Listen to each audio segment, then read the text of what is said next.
Сәлем достар, бүгінгі влогты шашы жиі түсетін адамдарға және босанғаннан кейін шаштары түсіп бара жатқан қыз-келіншектерге арнадым.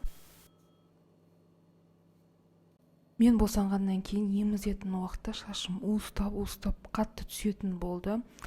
Сосын интернетті ашып қарап, осы витаминдерді таптым. Осы витаминдерді ішкеннен кейін бұрынғы шашым төгілген жерінен жаңа балапан шаштар шыға бастады.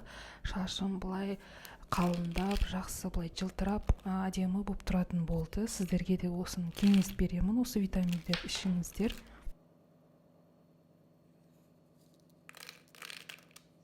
Бұл витаминдер омега-3, цинк, кальций, D3, магний витаминдері. Бұл витаминдер сіздің шаш, тері, тырнақ, сүйектеріңізге өте пайдалы. Мен бұл витаминдерді күніне 1 рет таңғы астан кейін ішемін. Сізге осы витаминдерді қай жерден алуға болатын сілтемелерді қалдырып кетемін.